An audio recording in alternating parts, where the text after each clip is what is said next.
السلام عليكم ورحمة الله وبركاته.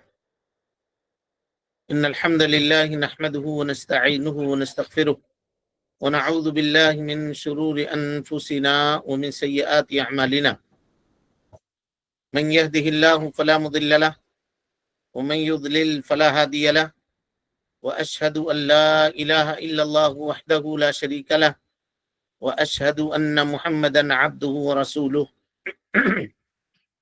أما بعد فإن خير الحديث كتاب الله وخير الهدي هدي محمد صلى الله عليه وسلم وشر الأمور محدثاتها وكل محدثة بدعة وكل بدعة ضلالة وكل ضلالة في النار.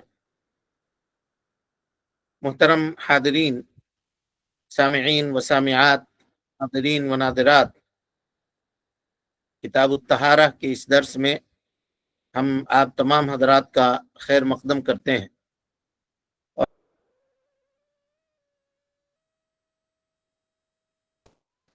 قبول فرمائے. علم دین، علم نافع سیکھنے، اس کے مطابق عمل کرنے، اس کی دعوت عام کرنے اور اس راستے میں آنے والی مصیبتوں کے اوپر اللہ سبحانہ و تعالی ہم سب کو صبر کی توفیق نصیب فرمائے. وضو کے شرائط کے سلسلے میں آپ کے سامنے گفتگو چل رہی تھی اور آخری بات یہ تھی کہ نیت میں استمرار ہونا چاہیے، انقطاع نہیں ہونی چاہیے. اور اس وضاحت کے ساتھ گزشتہ درس اپنے اختتام کو پہنچا تھا. اس کے بعد مصنف رحمۃ اللہ علیہ فصل قائم کرتے ہیں، فصل فی صفت الوضوء. وضو کے صفت کے سلسلے میں یہ فصل قائم کیا گیا ہے. قبل اس کے کہ اس موضوع میں ہم لوگ داخل ہوں، ایک وضاحت آپ کے سامنے کر دینا یہ ضروری سمجھتے ہیں. فقہا جب وضو کی صفت بیان کرتے ہیں تو ان کا طریقہ رہا ہے کہ وہ اس کو 3 طریقے سے بیان کرتے ہیں جب کبھی بھی ذکر کریں.